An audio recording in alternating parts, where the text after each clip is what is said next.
Karl Hermann Frank était un haut fonctionnaire nazi qui a servi comme secrétaire d'État, puis comme chef supérieur de la SS et de la police dans le protectorat de Bohême-Moravie. Il est surtout connu pour avoir ordonné la destruction du village tchèque de Lidis en 1942. Après la Seconde Guerre mondiale, il a été capturé, jugé et exécuté pour crimes de guerre.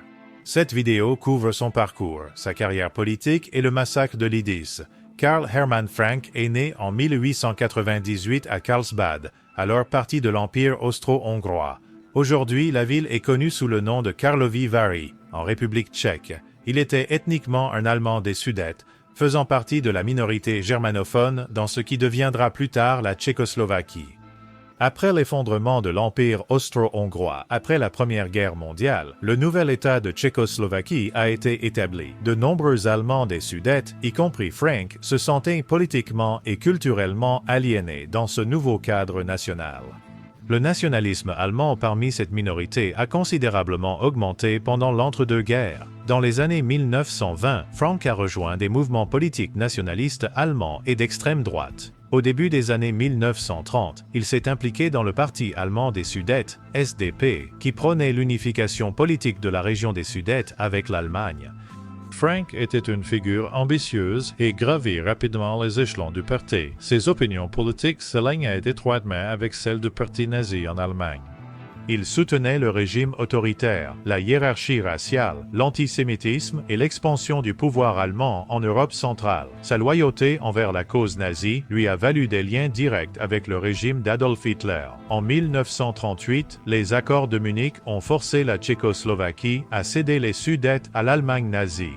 Cette annexion a été présentée par l'Allemagne comme une réunification des Allemands ethniques avec le Reich. En tant que nationaliste allemand des Sudètes de premier plan, Frank a été intégré dans la structure administrative nazie après l'annexion. Après que l'Allemagne a entièrement occupé le reste de la Tchécoslovaquie en mars 1939, le protectorat de Bohême et Moravie a été créé. Frank a été nommé secrétaire d'État dans la nouvelle administration, ce qui faisait de lui l'une des plus hautes autorités civiles de la région. Il est ensuite devenu le chef supérieur de la SS et de la police, lui donnant un large contrôle sur la sécurité, l'application de la loi et la répression. Pendant son mandat, Frank a supervisé la persécution systématique des citoyens tchèques, en particulier des juifs et des opposants politiques. Il a coordonné les arrestations, les déportations et la confiscation des biens. Son administration a mis en œuvre des politiques de germanisation, de travail forcé et de surveillance de masse. Frank a maintenu une forte loyauté envers la direction des SS et envers Adolf Hitler personnellement. Son nom apparaissait sur de nombreux ordres liés aux déportations forcées et aux exécutions sommaires. Il opérait avec une efficacité administrative et ne montrait aucun intérêt pour la modération ou la diplomatie.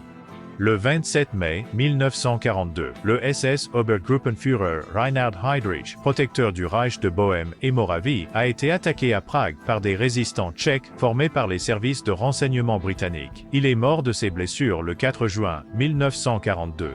En représailles, la direction nazie exigea une réponse sévère. Frank faisait partie de ceux chargés d'exécuter les représailles. Bien que Lidis n'ait eu aucun lien prouvé avec l'assassinat, le village fut choisi pour servir d'exemple. Le 10 juin 1942, les forces nazies entourèrent Lidis.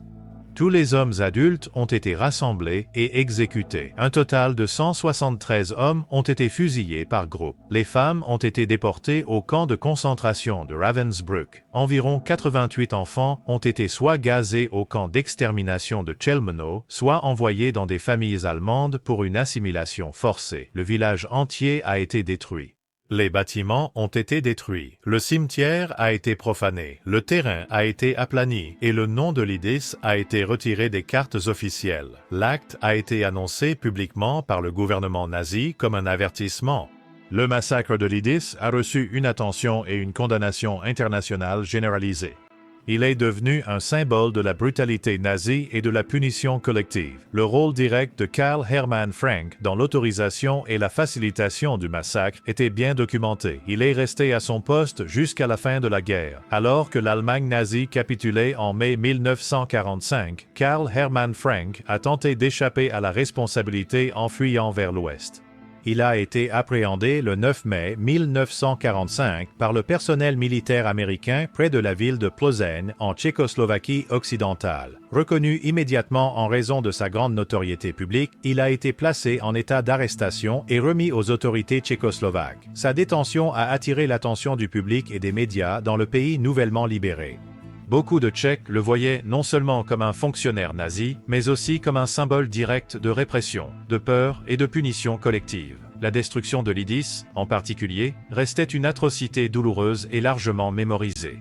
Frank n'a pas été transféré à Nuremberg pour être jugé sous la juridiction alliée, contrairement à de nombreux autres hauts responsables nazis. Au lieu de cela, il a été jugé à Prague devant un tribunal populaire tchécoslovaque. La décision de le poursuivre localement était en partie politique.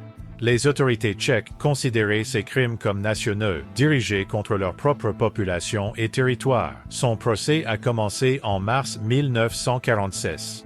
Elle était ouverte au public et largement couverte par la presse. Les témoins comprenaient des survivants de l'Ydice, d'anciens prisonniers et des fonctionnaires qui avaient travaillé sous Frank pendant l'occupation.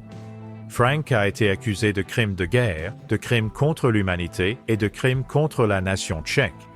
Les accusations spécifiques incluaient son implication dans le massacre de l'Ydice, l'exécution systématique des membres de la résistance tchèque, la déportation des Juifs et des travailleurs forcés, la destruction de biens civils, l'abus de l'autorité de l'État pour la persécution raciale et politique.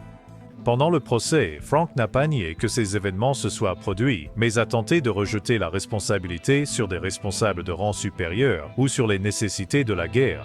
Il a maintenu un comportement formel et coopératif tout au long des procédures, sans exprimer de remords. Le 21 mai 1946, le tribunal a déclaré Karl Hermann Frank coupable de toutes les accusations.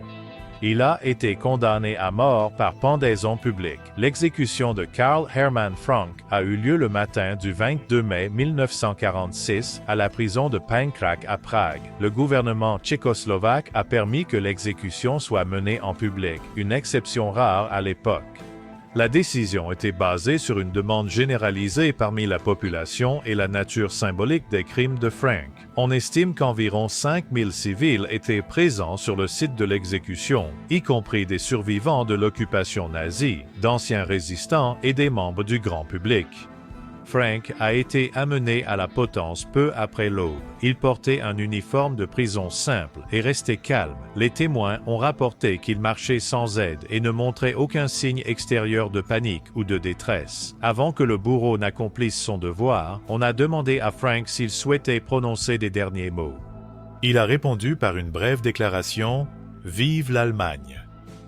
Il n'y a eu aucune mention de ses victimes, aucune expression de regret et aucune référence à l'Ydice ou au peuple tchèque. Après sa déclaration, l'exécution a été effectuée. La procédure a été menée conformément au protocole standard et le décès a été confirmé peu de temps après. Des photographies et des rapports de l'événement ont été publiés plus tard dans les journaux nationaux et internationaux.